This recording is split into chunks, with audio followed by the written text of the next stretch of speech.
हि धियो यो नः प्रचोदयात्। ॐ शान्तं शाश्वतं प्रमेयमनघं निर्वाणशान्तिप्रदं ब्रह्मा शम्भुफणीन्द्रसेव्यमनिशं वेदान्तवेद्यं विभुं रामाख्यं जगदीश्वरं सुरगुरुं मायामनुष्यं हरिं वन्देऽहं करुणाकरं रघुवरं भूपालचूडामणिम्। नान्यास्पृहा रघुपते हृदये स्मदीये सत्यं वदामि च भवान्खिलान्तरात्मा भक्तिं प्रयच्छ रघुपुङ्गवः निर्भरां मे कामादिदोषरहितं कुरु मानसं च।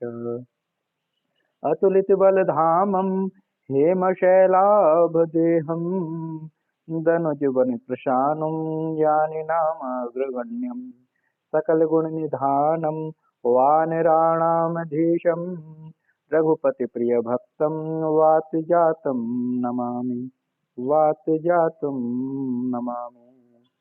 सुंदरकांड ऑनलाइन कक्षा में आप सभी का स्वागत है। पिछली कक्षा में हमने जो है पढ़ा था कि विभीषण जी श्री राम जी के पास आते हैं और अंतिम जो दोहा था उसमें कहते हैं कि श्रवण सुजस सुनियायऊ प्रभु भंजन भवभीर त्राहि त्राहि आरति हरण शरण सुखद रघुवीर। यहाँ पे आकर के विभीषण जी श्री राम जी से कहते हैं कि मैं अपने कानों से आपका श्रेयस सुनकर के आपके पास आया हूँ। हे प्रभु, भव भव अर्थात जन्म और मरण के भय का नाश करने वाले आप हैं, और हे दुखियों के दुख को दूर करने वाले, शरणागत को सुख देने वाले श्री रघुवीर जी, मेरी रक्षा कीजिए, मेरी रक्षा कीजिए। ऐसा निवेदन करके विभीषण जी राम जी के पास आते हैं। इसके पश्चात आगे जो आज से हमें अभ्यास करना है वह है अस कहि करत दंडवत देखा तुरत उठे प्रभु हरष विशेषा दीन वचन सुनि प्रभु मन भावा भुज विशाल गहि हृदय लगावा। तो अब क्या करते हैं कि अस कहीं करत दंडवत देखा, ऐसा कहते ही विभीषण जी ने ऐसा कहते ही दंडवत किया। माने दंडवत माने डंडे के समान, दंडवत, दंड का मतलब होता है सीधा, दंड जिसको हम कहते हैं बिल्कुल सीधा। एक दंड होता है दंड देना अपराध के बदले में, पर एक दंड का अर्थ होता है डंडा, जिसको हम आम बोलचाल में कह देते हैं डंडा। तो डंडे के समान बिल्कुल झुक करके प्रणाम करना, सीधे लेट करके प्रणाम करना, उसको कहते दंडवत। तो प्रभु ने अस कहीं करत दंडवत देखा, ऐसा देखते ही प्रभु ने ऐसा सुनते ही विभीषण जी को दंडवत प्रणाम करते हुए देखा। अस कहीं करत, ऐसा कहकर दंडवत करते देखा, माने प्रभु जी देखते हैं कि विभीषण जी ने ऐसा कहा और कह करके वो दंडवत प्रणाम कर रहे हैं। और जैसे ही विभीषण दंडवत प्रणाम करते हैं प्रभु श्री राम को, तो क्या होता है, तुरंत उठे प्रभु हर्ष विशेषा। जैसे ही उन्होंने प्रणाम किया तो राम जी अत्यंत हर्षित होकर के तुरंत उठे, तुरंत उठे प्रभु हर्ष विशेषा, तुरंत उठे, तुरंत ही प्रभु उठ गए और उठ करके हर्ष विशेषा, हर्षित हो गए, अत्यंत हर्षित हो गए। विभीषण जी के दंडवत करते हुए देखा और उन्होंने वो जो है प्रभु श्री राम उठ गए विभीषण जी को देख करके। फिर आगे क्या है, दीन वचन सुनि प्रभु मन भावा। दीन माने जो दुखी हैं, दीन है, उनके वचन को सुन करके प्रभु का मन भाया, प्रभु के मन को बहुत अच्छा लगा। क्या कि विभीषण ने इस तरह से बात कही, माने अपने आप को छोटा मान करके रखा। विभीषण जी में विनम्रता है। विभीषण जी भले रावण के दशानन के भाई हैं, भले उनका जन्म निशाचर कुल में हुआ है, पर उनके अंदर धर्म है, उनके अंदर नीति है, उनके अंदर विनम्रता है।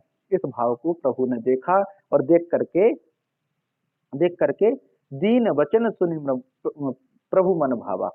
ऐसे वचन को सुन करके, विभीषण जी के वचन को सुन करके प्रभु के मन को अच्छा लगा और भुज विशाल गही हृदय लगावा। और क्या किया, उठा करके विभीषण जी को अपने हृदय से लगा लिया। भुज विशाल, विशाल भुजाओं से विभीषण जी को अपने सीने से लगा लिया, हृदय से लगा लिया। तो ये पूरा हुआ कि विभीषण जी कहते हुए राम जी से कहा कि मेरी रक्षा कीजिए और उनके चरणों में दंडवत प्रणाम किया। और वहां प्रभु ने तुरंत खड़े होकर के उस विभीषण को गले से लगा लिया। प्रभु विभीषण की बात से प्रसन्न हो गए। तो अस कहीं करत दंडवत देखा, तुरत उठे प्रभु हर्ष विशेषा। दीन वचन सुनि प्रभु मन भावा, भुज विशाल गहि हृदय लगावा। भुज विशाल गहि हृदय लगावा। उसके बाद क्या होता है, अनुज सहित मिली ढिग बैठारी, बोले बचन भगत भयहारी। कहु लंकेश सहित परिवारा, कुशल कुठार वास तुम्हारा। अब क्या कहते हैं प्रभु, तो अनुज सहित मिली ढिग बैठारी, अनुज सहित मिल ढिग बैठारी। तो छोटे भाई के सहित, छोटे भाई लक्ष्मण के सहित गले मिलकर उनको अपने पास में बिठारा। माने गले मिल लिए किससे, विभीषण से। गले मिलने के बाद जहां लक्ष्मण जी को बिठाया था, अपने छोटे भाई को बिठाया था प्रभु ने, उन्हीं के बगल में विभीषण जी को स्थान दिया। और डिग बैठारी, डिग माने पास में, सामने नहीं। ये देखने वाली बात है, पास में बिठाला, सामने नहीं बिठाला। सामने माने क्या होता है, सामने मित्रता नहीं रहती, सामने कभी मित्रता नहीं रहती। मित्र हमेशा बगल में बैठता है, सामने नहीं। बगल में बैठना चाहिए, कभी भी बैठे बगल में बैठते हैं। जितने भी धार्मिक यज्ञ कर्म आदि जब होते हैं, पति पत्नी अगर विराजते हैं, बैठते हैं तो बगल में, चाहे वो दाईं ओर हो चाहे बाईं ओर, सामने नहीं बिठाला जाता। सामने बैठना उचित नहीं माना जाता। तो जिससे हम प्रेम करते हैं उसके सम्मुख कभी नहीं, उसके बाजू में बैठते हैं, बगल में बैठते हैं। तो अनुज सहित मिली ढिग बैठारी, कोई भेदभाव नहीं किया, छोटे भाई के सहित बिठाला। माने कहने का अर्थ क्या है कि विभीषण जी को प्रभु राम ने छोटे भाई के समान सम्मान दिया, उनको पास में बिठाला। बिठाल करके क्या बोले, बचन भगत भयहारी, और भगत भयहारी बचन बोले। प्रभु श्री राम ने विभीषण जी को बगल में बैठाला, पास में बिठाला, और भगत के दुख को दूर हूं, भगत के, श्री राम जी ने भक्तों के दुख दूर हूं, ऐसे वचन बोले। भगत भय हारी, भय माने जो डर है, भय है, हारी माने हरण करने वाले। तो भक्त के भय का हरण हो, ऐसे वचन प्रभु श्री राम ने बोले। किनसे, विभीषण से। क्या कहा, क्या वचन बोले, तो कहते हैं कह लंकेश सहित परिवारा, कुशल कुठार वास तुम्हारा। अब क्या कहते हैं कि हे लंकेश, बताइए पूरे परिवार सहित आप कुशल से हो, अपनी कुशल कहो, पूरे परिवार सहित अपनी कुशल कहो। क्यों, क्योंकि तुम्हारा निवास बहुत बुरी जगह है। तो पहली बात तो संबोधन क्या है, लंकेश। लंकेश किसके लिए होता था प्रयोग शब्द संबोधन, लंकेश संबोधन जो प्रयोग होता था वह दशानन के लिए होता था, रावण के लिए होता था। जो लंका का ईश है, जो लंका का स्वामी है, वही लंकेश है। अर्थात जैसे हम कहते अवधेश, अवधेश का अर्थ क्या हुआ, अवध के जो ईश हैं, अवध के जो राजा हैं, वो अवधेश हैं। लेकिन यहां पर जो है लंकेश, लंका के जो राजा हैं, लंका के जो स्वामी हैं, वो लंकेश। अब लंकेश तो कहा जाता था रावण के लिए, लेकिन जब विभीषण के लिए कहा जाने लगा, प्रभु ने कहा, तो इसका अर्थ क्या है, यहाँ पे संकेत ये है कि विभीषण जी जो हैं वो संबोधन दिया उनको कि आप भविष्य के लंकेश हैं, आप भविष्य के लंकेश हैं। यहाँ पे श्री राम जी ने पूरी तरह से स्पष्ट कर दिया कि भाई किसी के मन में अगर ये बात रहती हो कि ऐसा तो नहीं है कि लंका जीत लेने के बाद, रावण को मार देने के बाद प्रभु श्री राम लंका को ना जीत लें, उसको शासन ना करने लगे, वहां पे राजा ना बन जाएं, तो पहले ही कह दिया, क्योंकि राज परिवार है। राज परिवार माने विभीषण जो है वो राज परिवार से संबंधित है, इसलिए उन तक ये बात पहुंचाना बहुत जरूरी है कि मेरी स्पष्ट नीति क्या है। तो उन्होंने संबोधन में कहा कह लंकेश, सबसे पहले कहा हे लंकेश, पूरे परिवार सहित कुशल बताइए। अर्थात यहाँ पे संबोधन से प्रभु श्री राम ने कह दिया कि राजा तो तुम ही बनने वाले हो, मैं राजा नहीं बनूंगा। राम जी के पहले चक्रवर्ती सम्राट की जो परिभाषा होती थी, वह परिभाषा ये थी कि छोटे राज्यों को जीतो, वहां के शत्रुओं को मारो, उस राज्य को अपने में शामिल करके उसको संरक्षण प्रदान करो। लेकिन राम जी की जो चक्रवर्तित्व की जो परिभाषा है वो बिल्कुल विपरीत है। वहां के आताताइयों को मारो, छोटे राज्य हैं उनके आताताइयों को मारो, मार करके उस पे अयोध्या का झंडा मत लगाओ, वहीं के नागरिकों को प्रशिक्षण दे करके वहीं का राजा घोषित कर दो। ये प्रभु श्री राम की नीति है। चाहे वो लंका का राज्य हो, चाहे वो किष्किंधा का राज्य हो। दो राज्यों के तो उदाहरण है ही, बाकी अन्य राज्य भी रहे होंगे, लेकिन ये प्रसिद्ध हो गए इसीलिए इनका चर्चा आती है हमारे सामने।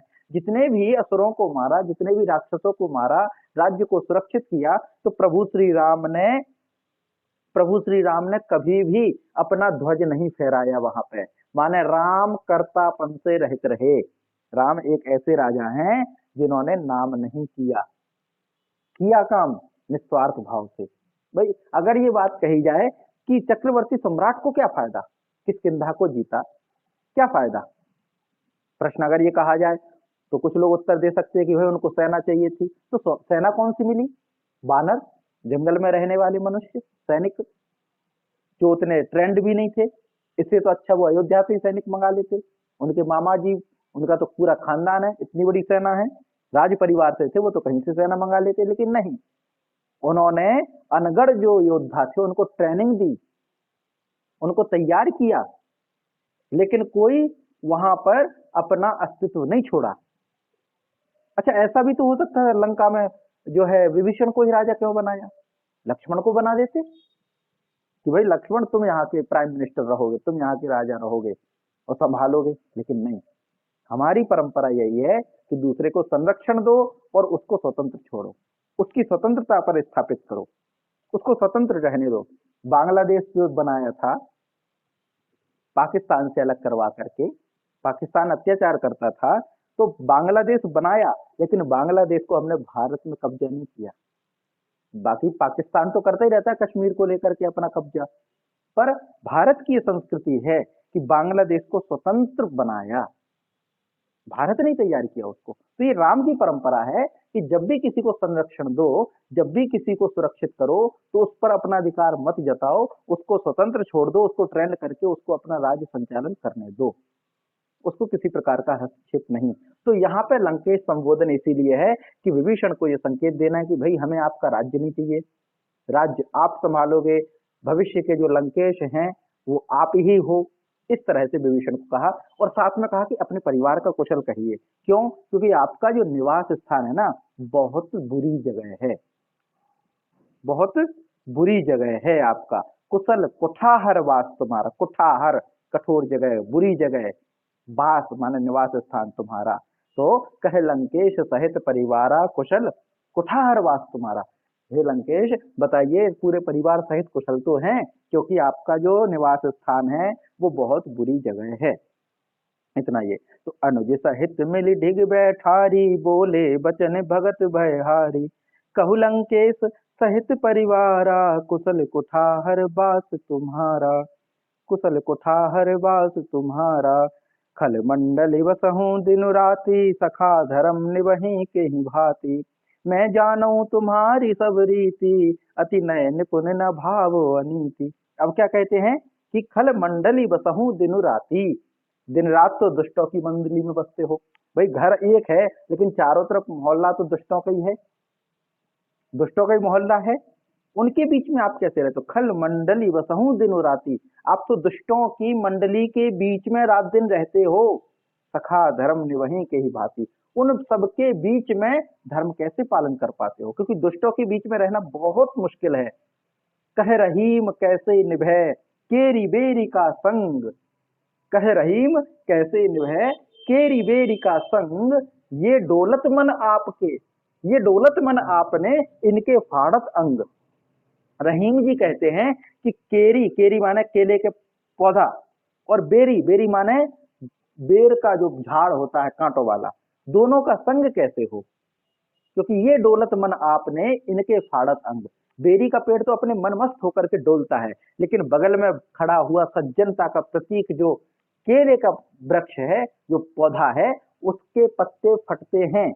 लेकिन ये तो कहते हम तो मौज में। तो ऐसे ही दुष्ट के साथ में जब सज्जन रहता है तो उसको भी कष्ट होता ही है। तो खल मंडली वसहूं दिनो राती सखा धर्म निवहीं के ही भांति। तुम दुष्टों के बीच में रहते हो, खल मंडली दिन रात रहते हो, उन सब के बीच में अपने धर्म का पालन कैसे कर पाते हो? बड़ा मुश्किल होता होगा।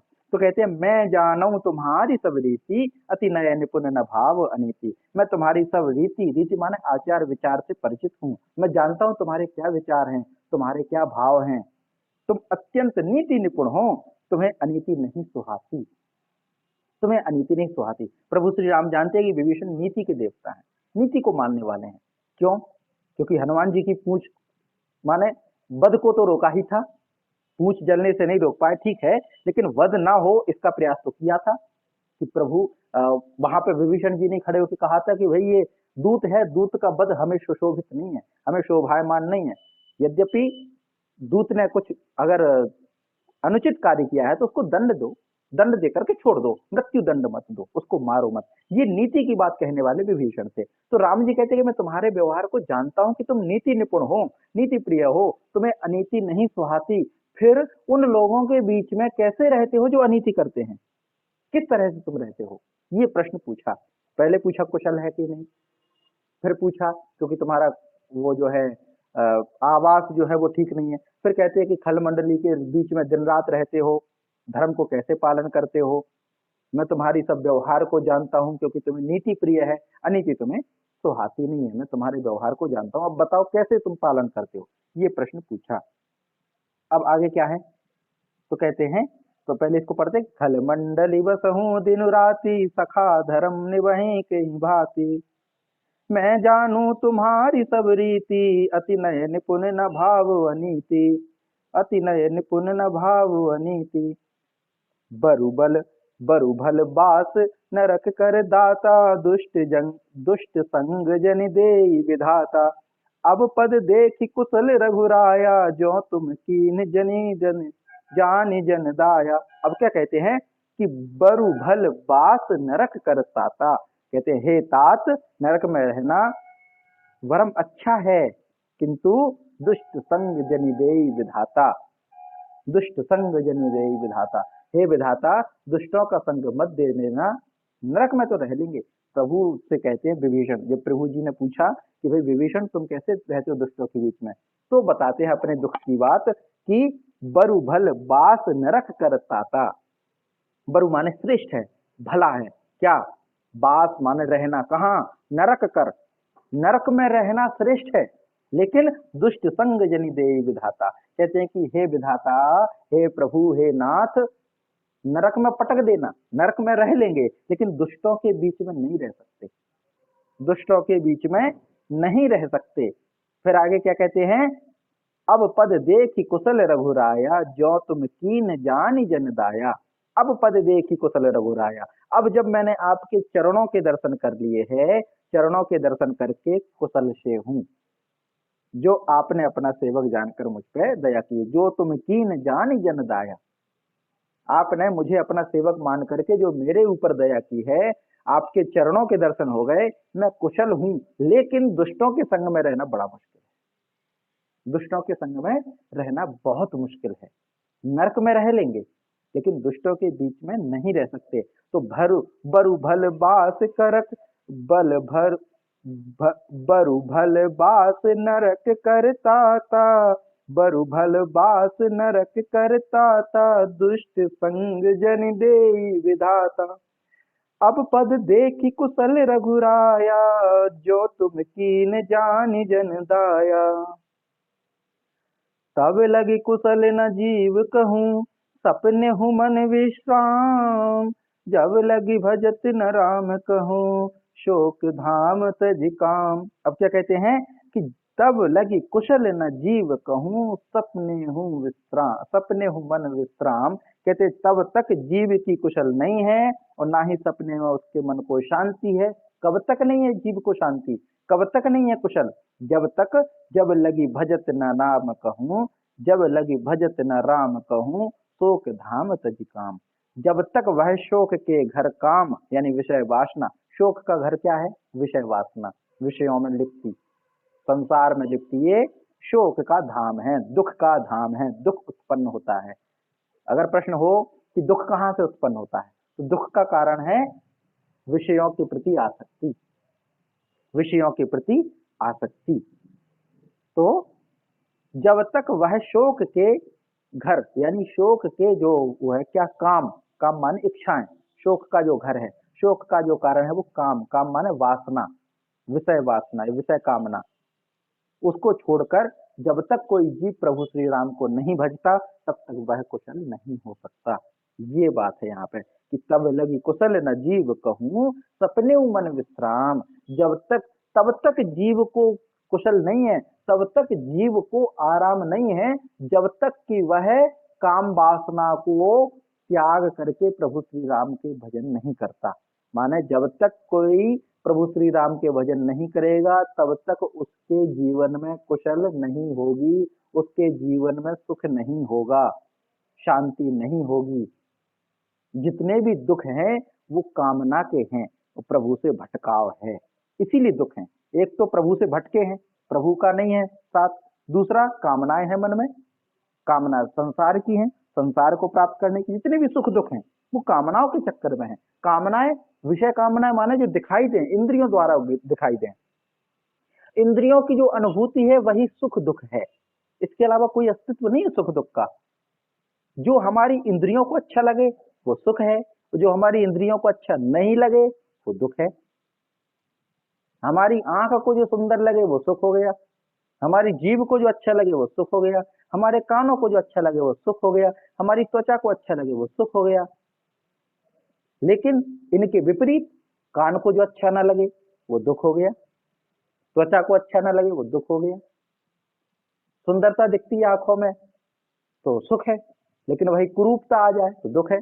सुगंधी सूंघने में आ जाए तो बहुत अच्छा है, लेकिन सुगंधी की जगह दुर्गंध आ जाए तो दुख है। तो सुख दुख का कोई विशेष अस्तित्व नहीं है। सारे भौतिक सुख दुख जो हैं वो इंद्रियों के हैं, और मानसिक जो सुख दुख है वो मन के हैं।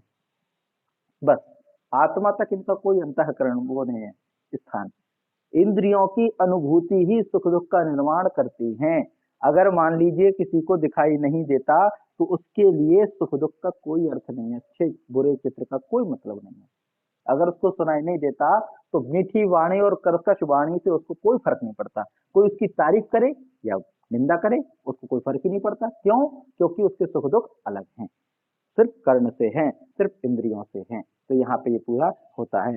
तब लगी कुशल न जीव कहू सपने मन विश्राम, जब लगी भजत न राम कहू शोक धाम तज काम, मंगल भवन अमंगल हारी द्रिबहु सुदशरथ अजर बिहारी। तब लगी हृदय बसत खल नाना, लोभ मोह मच्छर मद माना। तो क्या कहते हैं? तब लगी हृदय वसत खल नाना, लोभ मोह मच्छर मद माना। जब लगी उर न बसत रघुनाथा, धरें चाप सायक कटिभा था। तो क्या कहते हैं? लोभ मोह मत्सर मद और मान आदि अनेक दुष्ट तभी तक हृदय में बसते हैं जब तक कि धनुष बाण और कमर में तरकस धारण किए प्रभु श्री राम हृदय में नहीं बसते।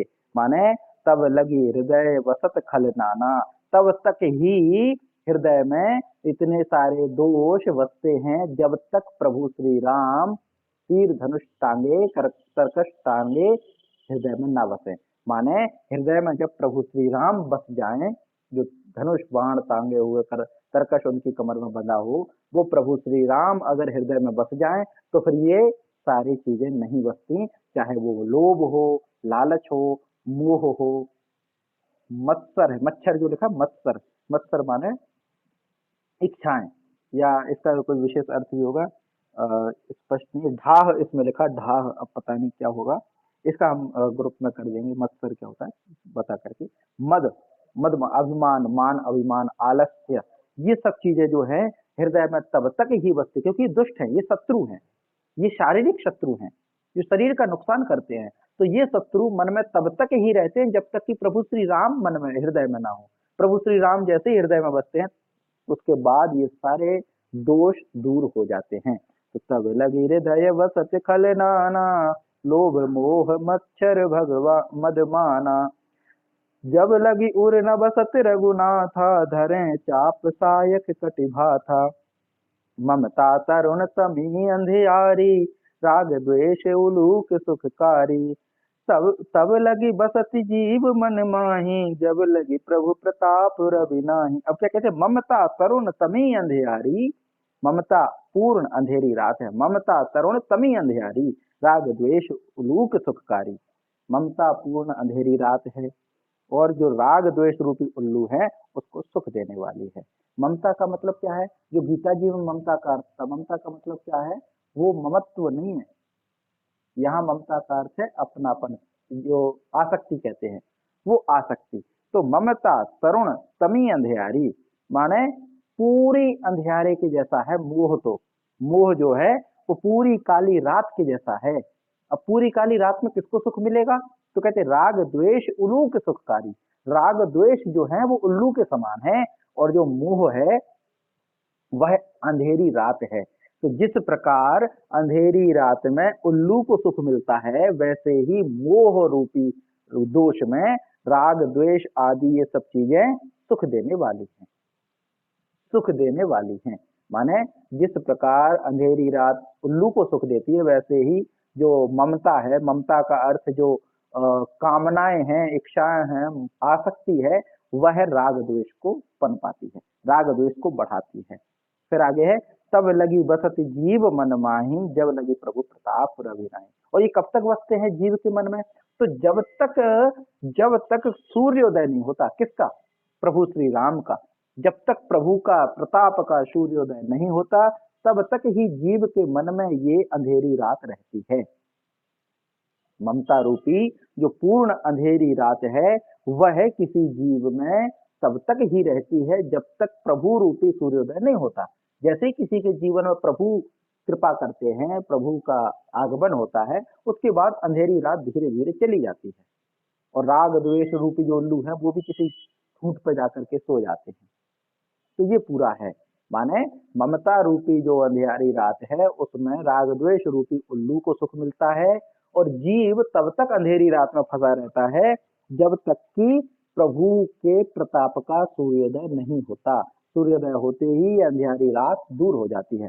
तो ममता तरुण तमी अंधियारी, राग द्वेष उलूक सुखकारी। तब लगी बसति जीव मन माही, जब लगी प्रभु प्रताप रवि नाही। अब मैं कुशल मिटे भय हभारे, देखी राम पद कमल तुम्हारे। तुम कृपाल जा पर अनुकूला, ताहि न व्याप त्रिविध भवशूला। अब क्या कहते हैं, अब मैं कुशल मिटे भय भारे, माने और देखी राम पद कमल तुम्हारे। हे प्रभु राम, जब से मैंने आपके चरणारविंद, चरणारविंद चरण अरविंद, अरविंद का मतलब है कमल, तो चरण कमलों को जब से मैंने आपके दर्शन किए, तब से मैं कुशल हूं और मेरे भय मिट गए। अब मैं कुशल मिटे भय भारे, भारी जो दुख थे, डर था, वह मिट गया क्योंकि मैंने आपके चरण कमल के दर्शन कर लिए। अब मैं कुशल मिटे भय भारे, देखी राम पद कमल तुम्हारे। तुम कृपाल जा पर अनुकूला, क्या ही न ब्याह त्रिविध भवशूला। तो कहते हैं कि हे प्रभु, जिसके ऊपर आप कृपा कर दें, तुम कृपाल जा पर अनुकूला, जिस पर आपकी कृपा दृष्टि हो, जिस पर आप अनुकूल हो, उसको तीनों प्रकार के जो दुख हैं वो व्यापते नहीं हैं। तीन प्रकार के दुख, दैहिक दैविक भौतिक, यानी आध्यात्मिक आदि दैविक आदि भौतिक, आध्यात्मिक आदि दैविक आदि भौतिक। आदि भौतिक माने संसार से दुख मिले, आदि दैविक जो देवताओं से, प्रेत योनि से, भूत प्रेत योनियों से जो दुख मिले, और आध्यात्मिक माने जो मानसिक हैं, जो मानसिक हैं वो। तो ये दैविक, मानसिक या शारीरिक दोनों अर्थ में। तो जैसे किसी को बुखार आ गया, सर्दी जुकाम खांसी, वो आध्यात्मिक दुख है। और दैविक दुख माने किसी को भूत प्रेत लग गए, किसी देवता का श्राप मिल गया, तो आदि दैविक है। और आदि भौतिक माने कोई सड़क पे एक्सीडेंट हो गया, कांटा चुभ गया आपको, और ये क्या कहते हैं पत्थर से चोट लग गई, ये आदि भौतिक माना जाएगा। तो तीन प्रकार के दुख उस व्यक्ति के जीवन में कभी नहीं आते जिस पर आप अनुकूल हैं। तो अब मैं कुशल मिटे भय भारे, देखी राम पद कमल तुम्हारे। तुम कृपाल जा पर अनुकूला, ताहि न व्याप त्रिविध भवशूला, ताहि न व्याप त्रिविध भवशूला। मैं निश्चर अति अधम स्वभाव, शुभ आचरण कीन नहीं काऊ। जासु रूप मुनि ध्यान नावा, ते ही प्रभु हर्षि हृदय मोहि लावा। अब क्या कहते हैं कि मैं निश्चर अति अधम स्वभाव, हे प्रभु मैं तो अत्यंत नीच स्वभाव का राक्षस हूँ। मैं निश्चर अति अधम, अधम माने बहुत नीचा स्वभाव, मेरा स्वभाव तो बहुत नीच है, मैं राक्षस योनि से हूँ। निश्चर, निश्चर मैं तो बहुत नीचा हूँ, अधम हूँ, मैं राक्षस योनि से हूँ। और शुभ आचरण कीन नहीं काहू, मैंने कभी कोई शुभ आचरण नहीं किया। क्या स्वरूप मुनि ध्यान न आवा, और जिनका रूप मुनियों के ध्यान में नहीं आता, ते ही प्रभु हर्षि हृदय मोहि लावा। उस छोटे व्यक्ति को आपने हृदय लगा लिया।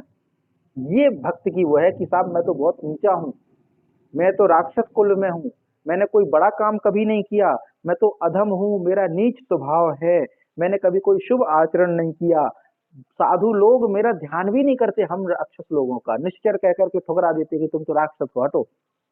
उस नाचीज को आपने हृदय से लगा लिया, ये विभीषण जी कह रहे हैं। प्रसन्न होकर के आपने हमें हृदय से लगा लिया, हमारी तो कोई औकात ही नहीं, हम तो अधम है, हम तो नीच है, हमारा तो स्वभाव ठीक नहीं है, हमने तो कोई शुभ आचरण भी नहीं किया, फिर भी आपने हमें हृदय से लगा लिया। तो ये है, तो मैं निश्चर अति अधम स्वभाव, शुभ आचरण कीन नहीं काऊ। जासु रूप मुनि ध्यान नावा, तेहि प्रभु हर्षि हृदय मोहि लावा। तेहि प्रभु हर्षि हृदय मोहि लावा। अहो भाग्य मम अमित रति, अहो भाग्य मम अमित अति, राम कृपा सुख पुंज। देखियो नयन विरंचि शिव, सेव्य जुगल पद कंज। तो क्या कहते, अहो भाग्य मम अमित अति, राम कृपा सुख पुंज। तो क्या कहते हैं कि हे कृपा और सुख के पुंज श्री राम, राम कृपा सुख पुंज, कृपा के पुंज और सुख देने वाले, कृपा देने वाले, कृपा करने वाले, सुख करने वाले, हे राम मैं अत्यंत सौभाग्यशाली हूँ। अहो भाग्य मम अमित अति, मेरा अत्यंत असीम सौभाग्य है। हे प्रभु आप कृपा करने वाले हैं, आप सुख देने वाले हैं, मेरा अत्यंत असीम सौभाग्य है। जो क्या, देखूं नयन विरंच शिव, सेव्य जुगल पद कंज। जो मैंने ब्रह्मा और शिव जी द्वारा सेवित चरण कमलों को अपने नेत्रों से देख लिया। माने मैंने ऐसे चरण कमलों को देख लिया जिसको ब्रह्मा जी पूजते हैं, जिसको भगवान शिव भी पूजते हैं। ब्रह्मा जी पूजते हैं और शिव जी पूजते हैं, ऐसे चरण कमलों को मैंने देख लिया। मैं कितना सौभाग्यशाली हूँ, और मुझे आपने हृदय से लगा लिया। तो विभीषण जी अपने भाग्य की, सौभाग्य की सराहना कर रहे हैं, और बहुत सौभाग्यशाली मान रहे हैं कि मेरा बड़ा सौभाग्य है जो मुझे ये चरण दर्शन के लिए मिल पाए, जिन चरणों की वंदना भगवान शिव और भगवान ब्रह्मा जी करते हैं। मेरा अत्यंत सौभाग्य है। तो ये पूरा है। तो अहो भाग्य मम अमित अति, राम कृपा सुख पुंज। देखियो नयन विरंचि शिव, सेव्य जुगल पद कंज। मंगल भवन मंगल हारी, द्रवहु सुत दशरथ अजर बिहारी। तो आज की कथा जो है हम यहीं पे विराम देते हैं, शेष कक्षा हम कल करेंगे।